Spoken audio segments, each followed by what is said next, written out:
Bună dimineața! Bună dimineața! Bine ați venit sau revenit pe canalul nostru. Astăzi vrem să vă luăm cu noi până în localitatea Făgăraș din județul Brașov și să vizităm cetatea medievală. Și haideți să mergem mai departe, să vă arătăm ce găsim. Suntem deocamdată pe autostradă și ne deplasăm încet spre Făgăraș.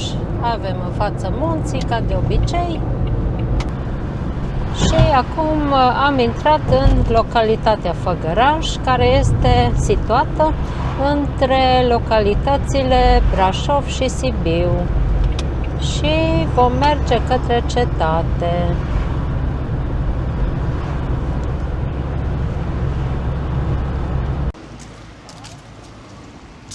Și am ajuns în fața cetății, am parcat mașina și ne apropiem acum de intrarea într-una din cele mai bine conservate cetăți medievale din Europa de Est.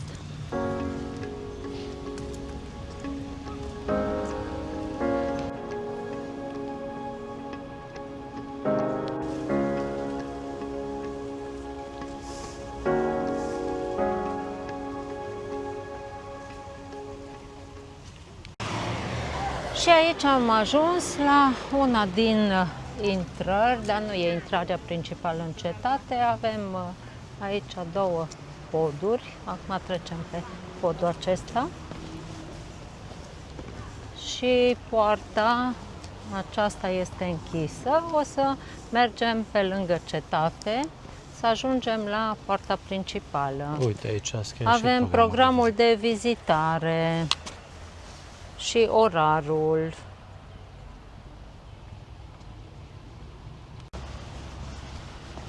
Și trecem podul de lemn. Aici, lângă cetate, este o alee unde poți să te plimbi în jurul cetății. Și cum ajungem aici, la mijlocul podului, aici este mecanismul de unde se poate ridica podul. Aici cu un lanț și cu o roată enormă.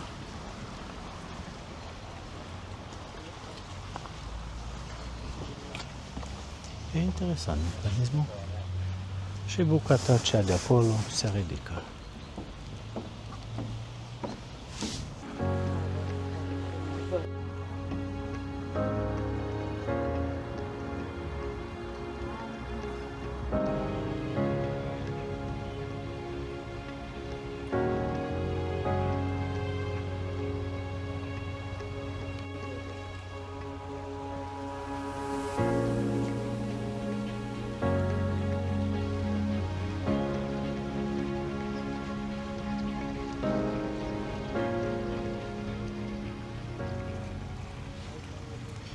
Și aici suntem în partea laterală a cetății și să mergem înspre intrare. Să intrăm și în cetate. Aici avem o poartă, dar nu se poate intra.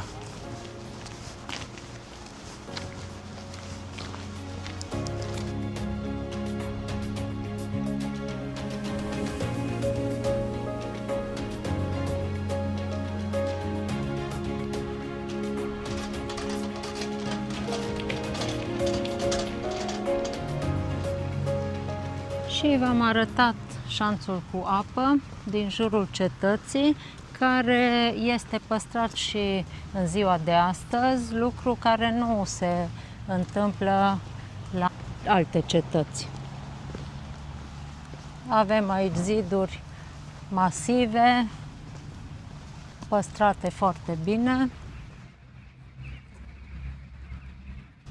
Și un lucru interesant în șanțul cu apă este plin de broscuțe țestoase, lebede albe și negre.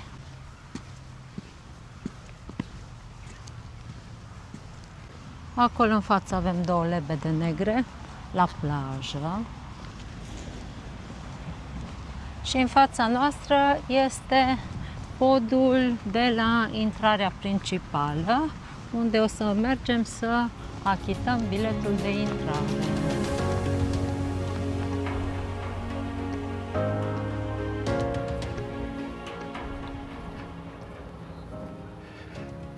Și ajungem aici la casa de bilete.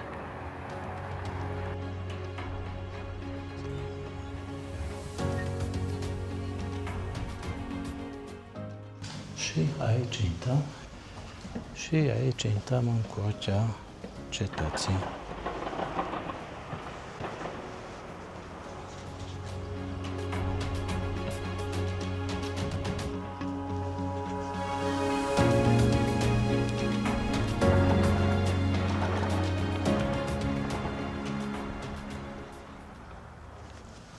Hai să vedem ce vedem de sus.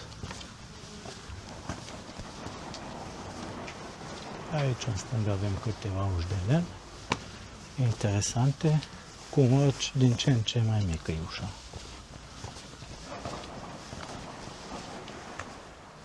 Și să vă spun câte ceva și despre această cetate.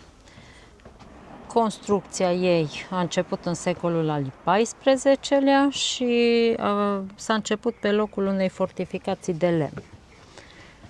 Apoi a fost extinsă și întărită în secolele 15-17 și a devenit una din cele mai puternice cetăți din Transilvania. Și aici avem o alee care e pe zidul cetății.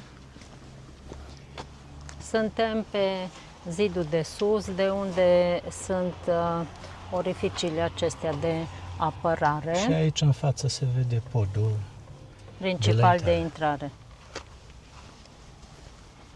Între secolele 16 și 17 a fost reședință princiară, inclusiv pentru Mihai Viteazu, care și-a adus aici familia după 1599. De asemenea, a avut și rol de închisoare între secolul XVIII și mijlocul secolului 20.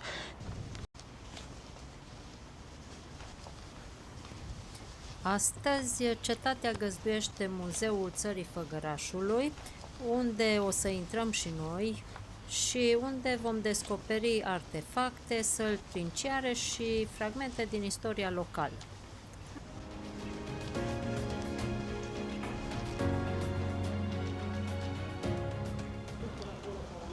Aici ajungem pe o altă latură a cetății. Aici, în fața noastră, ce vă arată șonii, este Turnul Roșu. Care acesta din stânga, da. Da. Lacul, așa? Am verificat grosimea zidurilor și zidurile astea exterioare îs, uite așa de late, late, serioase.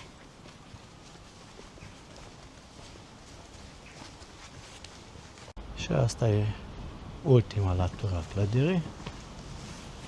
Și pe aici coborăm, că deja nu se mai continuă pe lângă zidul cetății. Aici văd că se mai lucrează la ziduri.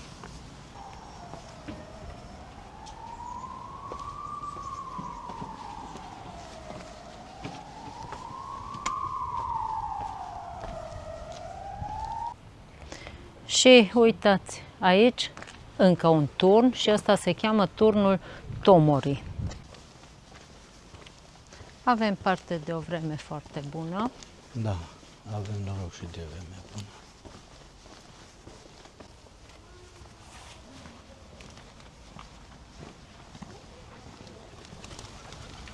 Mai mergem aici în roată sau Mai intrăm? mergem roată. Mai mergem roată și după aceea o să intrăm în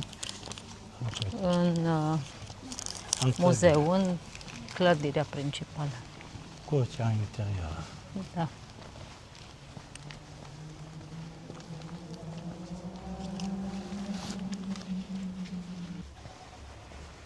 Ce faine sunt bărcile astea.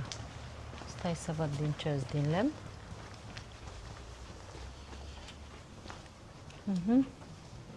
Dai ceva lemn de esență tare. Nu mă pricep ce esență îi, dar... Păi, astea cred că se folosea în jurul cetății pe Da. lac, în loc de pod. Nu. În loc de pod în sensul că treceau cu bărcile, nu pe pod, nu? La asta Nu te știu. referi? Nu, îl făceau pod mobil. Nu știu, ori erau bărci. Ce fain e sculptat banca asta din piatră. Nu? Da.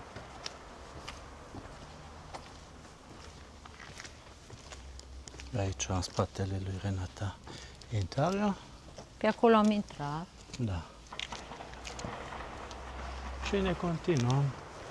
Am văzut Circuitul aici, de vizitare. imediat după colțul ăsta, este o barcă din asta pusă într-o ușă. Hai să vedem ce scrie pe ea. Circuit vizitare, curte exterioară. Da, acum suntem pe circuitul exterior. Suntem pe circuit. Uite, vezi, acolo în față e o barcă în ușă. Aici, jos? Da. Am filat-o de sus. E frumos cerul, e plin cu nori. Uite, vezi, cât și scrie. Hai să vedem ce se făcea cu barca asta. Cu asta a închis ușa muzeului. E barca, face sau în loc de barcă. Bărcile astea se numesc cin. Îți bărci. Cinuri. Am văzut acolo aici în capăt, scria pe el 50006. Da, am văzut că erau numerotate. No, am aflat și asta, că se numesc Uite, cinuri. și se vede de aici de sus.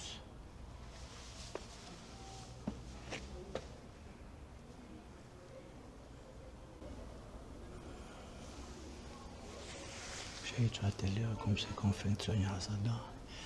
Intrăm și o să vedem din interior. Stai așa, fii atent.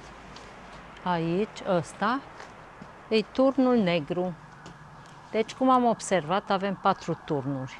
Turnul negru, turnul roșu, turnul ăla cu numele ciudat. Și al 4-lea o să descoper eu cum îl cheamă. Aici avem ceva expoziție de artă.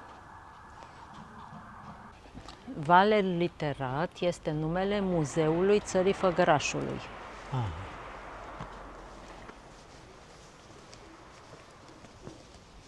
Și Vlad Basarab a realizat aceste lucrări. Ci că lucrările astea reprezintă rădăcinile și crengile copacilor, rădăcinile alea care ies din pământ și sunt distorsionate. Alea de la căciulată, nu? Și alea. Uite, aici avem un spațiu expozițional în bastion.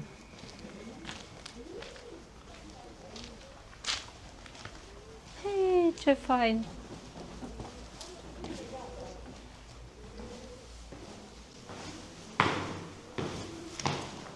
Aici avem un soldat care ne așteaptă. Armură serioasă. Și uite și aici iarna.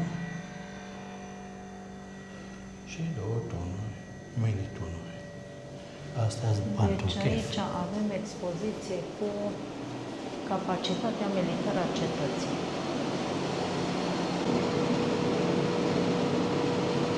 Excelent! Pe aici care v-aș uita cizmele. Machetuțele acestea sunt foarte frumos făcute. Aici o Chiar arbaletă, da, interesante. vezi, chiar făcute Arbaletă, frumos. da, foarte interesant. Și avem aici, stați să mă dau să nu se vadă umbra mea, machetuța cetății. Da. Intrăm în curtea interioară. Turnul temniței. Deci aici intrăm. putem intra în turnul temniței, dar acum intrăm în curtea interioară. Interesant.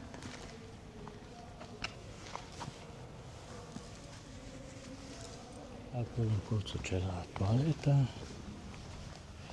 Acolo în dreapta este atelierul de bărci, care l-am văzut din exterior. Da, putem intra. Intrăm. Și aici fântână, fântâna arteziană. Hai să intrăm în atelierul de la bărci. Hai. De bărci. Da, acces interzis. E acces interzis în atelierul de cinuri. Ba, este cineva nou. Access denied. Accesul interzis. Scrie pe ambele Ai uși. altă ușă. Și pe ușa asta la altă scrie la fel.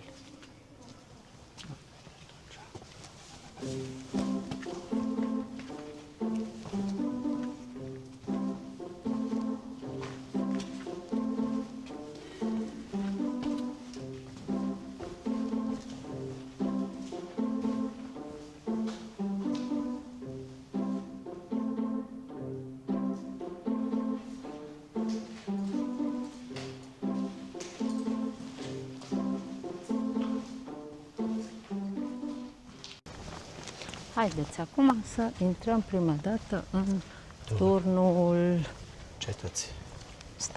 turnul de prizonier, stai să văd cum îi zice. Turnul, acum, o secundă. Turnul temniței, așa, the prison Du-te în tower. față. Opa! Aici un pat de campanie. Îi temnița. Și astea sunt uneltele de tortură. Statele cele aici sunt lăsate bucăți originale din zid. Nu sunt încuite. De fapt, aici, ci că suntem în casa exterioară a temniței, unde stătea temnicerul.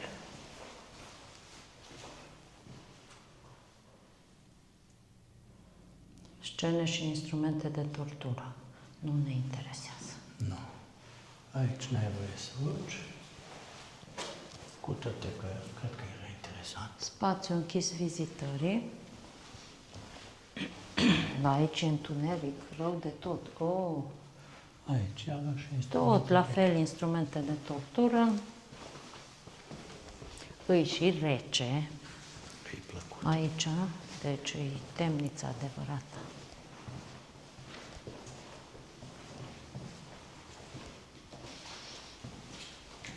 Și haideți să urcăm în turn. Oi, oi. Oi, oi. Scări în spirală, cum îmi plac mie, cum v-am mai spus, și pe alte scări în spirală, că le ador. Nu, că n-am urcat mult. E o nouă încăpere. Da. Gata, aici suntem sus. Și aici e tonul. Aici e o fântână care a ocupat acum. Nu prea cred că era fântână la etaj. Ei dau și cu presupusul. Și aici acoperișul. Aici este o expoziție cu femeile rezistenței făgărășene. Actori invizibili ai luptei anticomuniste.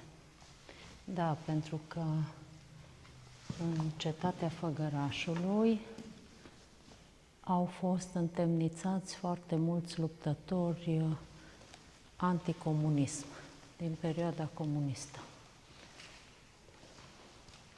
Și observ că aici erau femeile rezistenței. Și acum ieșim din turnul temniței și mergem să vizităm și Muzeul Țării Făgărașului. Așa. E foarte frumoasă curtea interioară. Păi se vede că s-a Aici renovat este și frumos. biblioteca. Da, avem în față biblioteca municipală Și Muzeul Țării Făgărașului. Hai să vedem ce găsim. Intrare în muzeu, ce frumoase sunt florile.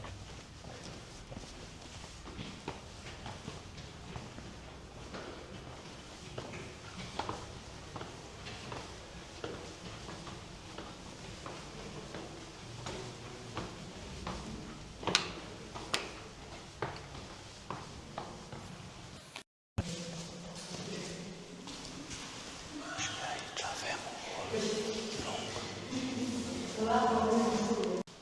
Și aici avem câteva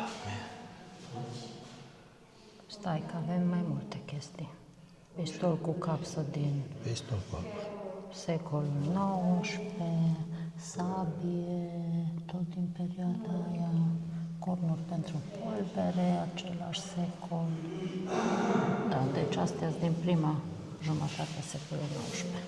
Avem aici niște spade medievale din secolele 13-15.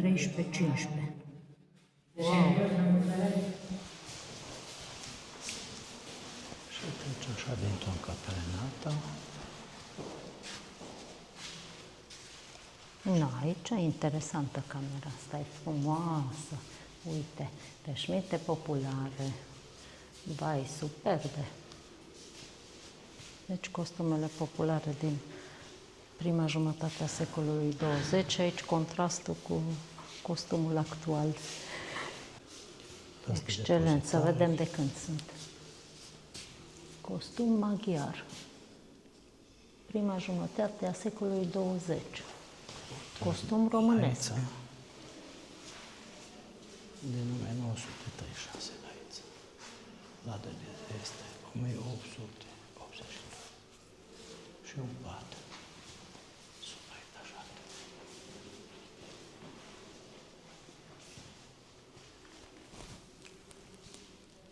Aici avem un interior țărănesc din satul Drăguș, în colțul acesta.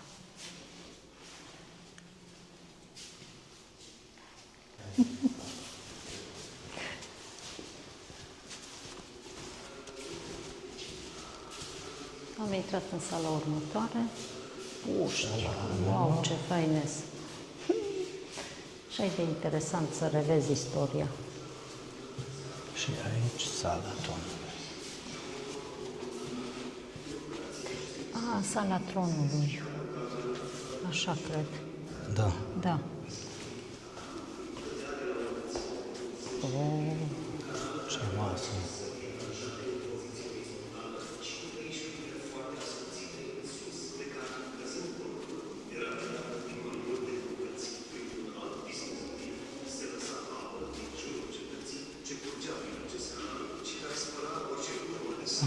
Încăperea asta e chiar interesantă.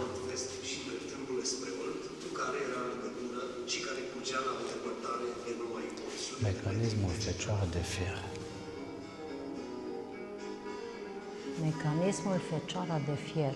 Da, dar înăuntru are țepi, vezi? Da, văd. Eu cred că erau bolnavi care au inventat chestiile astea.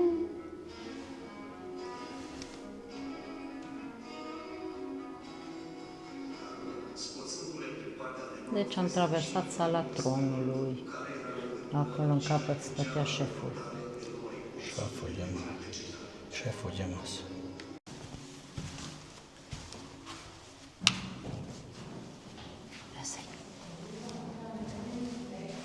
Am intrat într-o mică virgulă, capelă. E interesant făcut. Da, și luminile, Asta e cum sunt luminate statuile, creează o atmosferă foarte plăcută.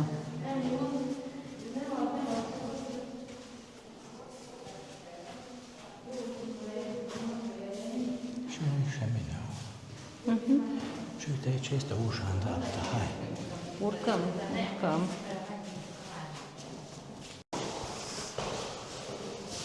Nu se poate pe acolo. Acolo nu se poate, aici mergem mai departe. Mergem la mare. Din nou scări în spirală de lemn, foarte frumoase.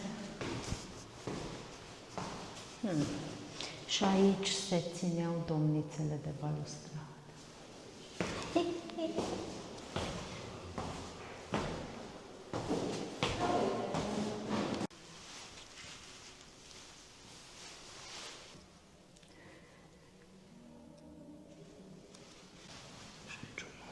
Stil Biedermeier.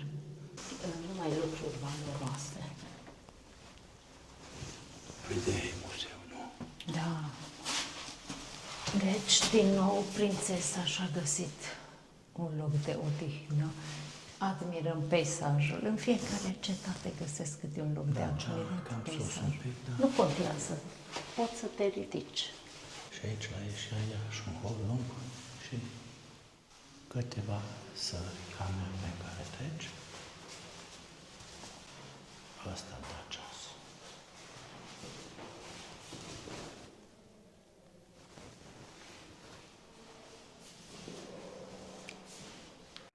Și aici o teracotă faină. Sunt extraordinare lucrările acestea. Vechi și foarte bine Întreținut. renovate, restaurate. Și portul populare. Și în partea asta iarăși. Astea sunt, nu porturi populare, sunt ținute de gală. Mai înainte nu am fost în sala tronului. Acum urcăm în sala tronului. Și se vede cocea frumos de aici.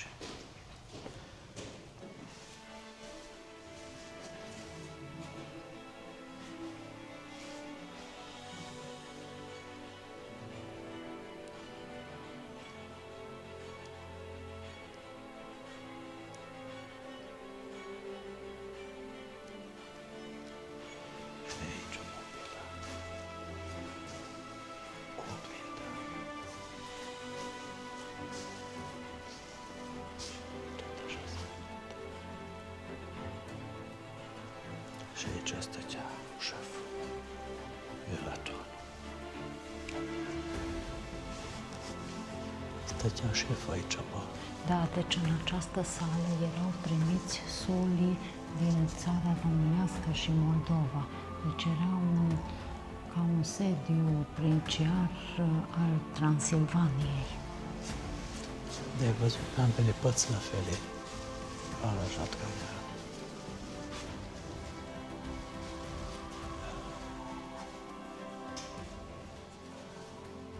Intrăm în altă sală. O sală mai micuță. Asta Aici era sala e- de așteptare din dos. Nu, aici se retrăgea După domnitorul după ședință și probabil aici semnau actele oficiale. Că arată un birou oficial aici. Aici, da, asta e mai se ridică. Și masă Super. deschisă. Păi birou deschis. Foarte interesant să vezi locurile astea și să te gândești în urmă, în istorie. Un scaun fain aici. Da, nu te împungea la spate țintinele de pe scaun. Vezi, e plin de ținte. Nu cred, era scaunul de masaj. Sau aveau armură. Cum să stea cu armura în sala tronului, Cu lanț, la da. ședințe, cu zale, zici, fii serios. Uite cum stă la din colț, uite așa. Precis, așa se ducea la lupte. Aici ce avem? Îi pictură O sau? țesătură. Nu, tot țesătură. Extraordinar. Și vedeți pe fiecare scaun se văd doi pești, deci sunt sculptați doi pești. Și acești pești reprezintă sigiliul țării Făgărașului. De asemenea, și în sala aceasta avem niște vitralii și în cealaltă sală avem sunt voi. mai multe. Să ne așezăm. Și în partea aceea sunt vitralii cu numele tuturor domnitorilor Transilvaniei și în partea cealaltă opusă. parte, în partea opusă, vă arătăm imediat, sunt vitraliile cu domnitorii României. Și deci aici avem vitraliile din stânga cu domnitorii României. Mihai Viteazu, deci l-am nimerit fix pe Mihai Viteazu să vi-l arătăm. Aici merge un film cu cetatea. Cu restaurarea și aici suntem la ieșire. Da, aici în cămăruțele unde se primeau solii. Și avem un hol mare, cum ieșim din muzeu. Și aici în dreapta se vede curtea interioară. Și în stânga sunt vitraliile din sala Interior. tronului. Uite acolo un balconaș. Da. Eu tot viziunea asta o am cu prințesele care stau la balconașe.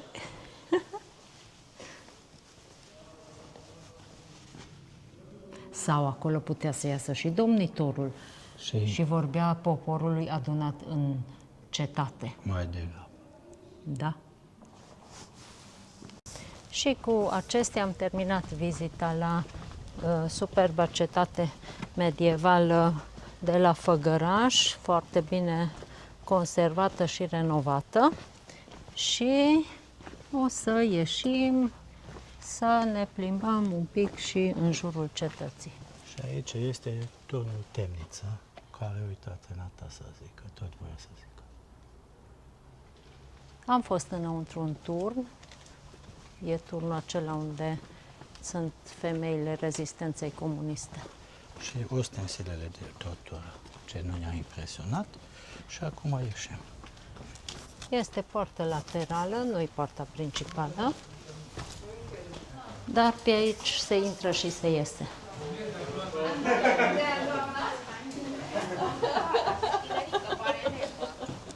Deci, 1, 2, 3, da?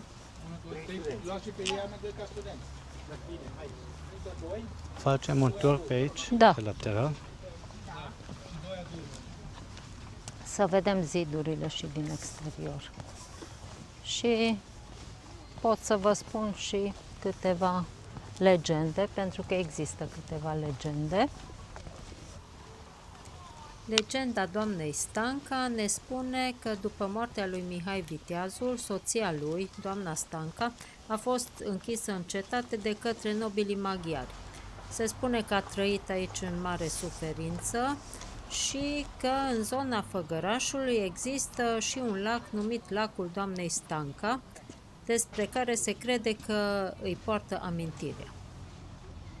O altă legendă ne spune că principii transilvaneni și-au ascuns o mare comoară în zidurile cetății, dar până acum nu s-a descoperit nimic oficial, însă poveștile continuă să stârnească imaginația turiștilor. Șanțul cu apă care înconjoară cetatea ar fi ascuns, potrivit legendelor, un tunel subteran secret care ar fi legat cetatea de munții Făgăraș, fiind folosit ca refugiu în caz de asediu. Până azi nu s-a confirmat existența lui.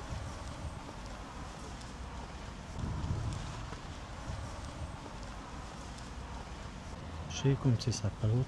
Foarte frumos, e excelent renovată și m-a impresionat în mod plăcut pentru că îmi place istoria și să vezi lucruri din vremurile acelea e impresionant. Uite aici muzeul Ivan Pațaichi, un ponton de fapt.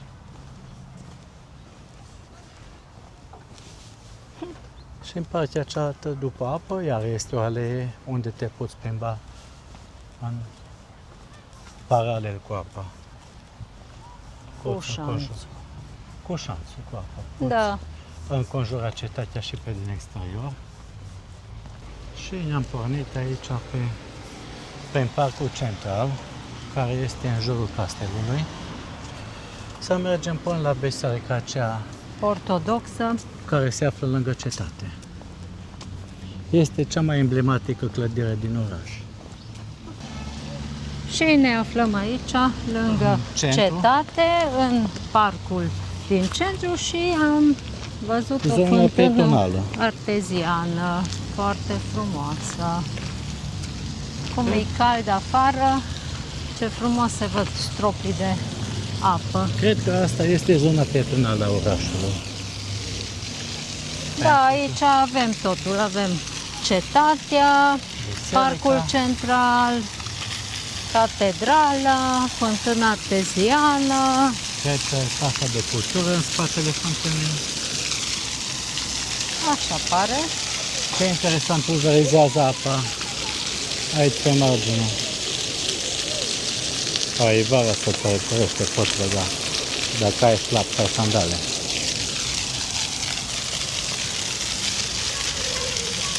Într-adevăr, aici în față este Casa de Cultură, care este în reabilitare. Da, așa arată bine. Da. Și aici avem catedrala. Opa, statuia lui, eu zic că e a lui Mihai Viteazu. Hai să vedem. Lui poate. Păi Mihai Viteazu a fost aici, în cetate. Oare și târgul de Crăciun, tot aici se ține. Pe Da, platul ce-ți acesta. veni cu târgul de Crăciun? Cum am văzut căsuțele astea? Acolo una, aici încă una, acolo mai încolo mai este încă una. Uite ce frumos se vede cetatea de aici. Da. Nu, Doamna este Stanca. fix doamna Stanca, soția lui Mihai Viteazu, Șefa.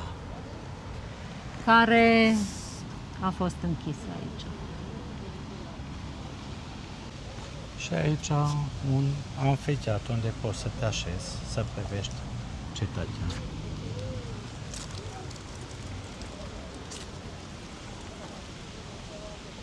E frumos amenajat aici.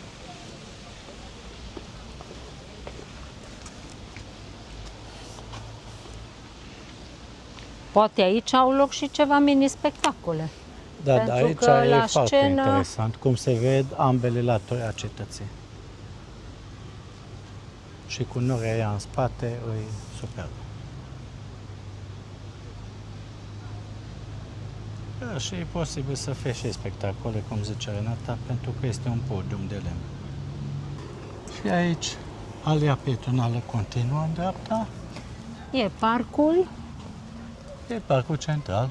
da, cetatea în mijloc și aici, în spatele tău, Hai să ajung în mijlocul platoului.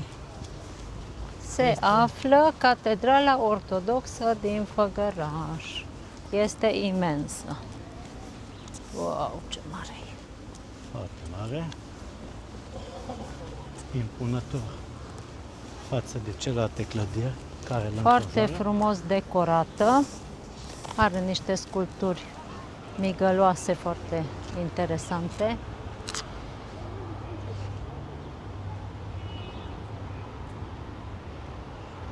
Și e așezat chiar în parcul Fresce. central. Da. Fresce, sculpturi. Și uite, aici se face, cred că, Văd că se lucrează la un pasaj. pasaj, da. Da. Și e un sens giratoriu și acolo, cred că e o alee pietonală, mergem să vedem și aleea aceea. Nu? Da, da. Și suntem aici în centru. Pe E alea pietonală. pietonală, unde sunt ceva terase, înghețată, bar. O clădire istorică în spate care e renovată. Da. Și să vedem cât ține alea asta pietonală, că mie mi se pare destul de scurtă. Stai că în spate intrăm în alt. într-un alt parculeț și cred că e tot alea pietonală. Vedem.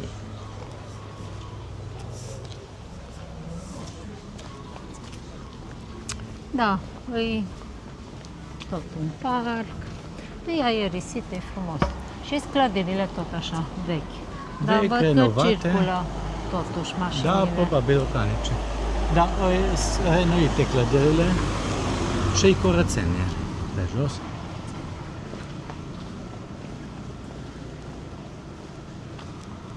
Dintr-un parc în alt parc. Da. A, uite aici, terasele continuă. Aici avem primăria. Tot cu emblema de pește deasupra. Da, Centrul Național de Informare și Promovare Turistică. Aici alt parc, e frumos aici. Da. O, aici roată, văd că e plin de terase. Da, și aici, în spatele teraselor, sunt clădirile istorice care sunt renovate. Sunt frumoase. Da, deci cred că aici e chiar centru. Cred că am ajuns în plin centru. Da. Ce terasă e terasa aceea e supraetajată. Da, vezi, restaurant turcesc acolo. Din nou parculeț, bătrânii joacă șah. Bănci, parcări, multe parcări aici în centru. Cu plată. Da, da, sunt. Sunt.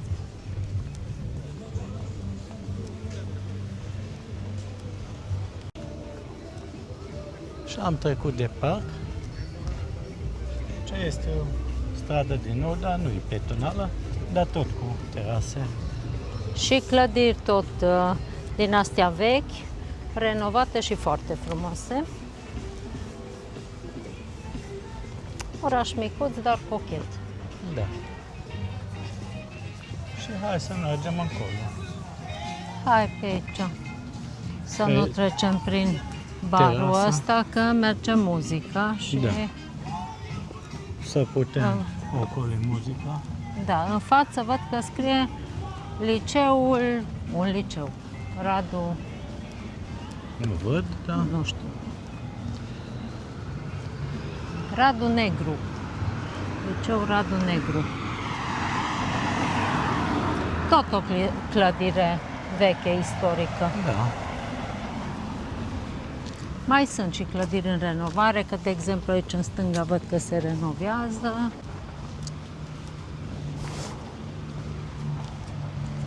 Foarte frumos. Și aici în stânga cred că era poșta. Ca așa arată ca și poșta, dar se reînnoiește clădirea. E posibil să nu mai fie a poștei. Adevărul e că suntem în inima Transilvaniei și toate clădirile sunt de pe... Aoleu! Ups! Deci toate clădirile sunt de pe vremea Imperiului Habsburg. Deci eu Radu Negru e acolo. Da, în da, am față. văzut deja de departe. O biserică. Și cam atât. Putem merge, hai să trecem. Hai că-i verde. Și aici în dreapta blocuri din alea de pe Remu, înainte de 90. Îmi place că au piste de biciclete. Da, Uite aici, pista continuă peste tot. Deci văd că pe fiecare stradă o pistă de biciclete. E oraș micuț, dar frumos. Și cred că e în dezvoltare, că se lucrează foarte mult în multe locuri și se renovează intens.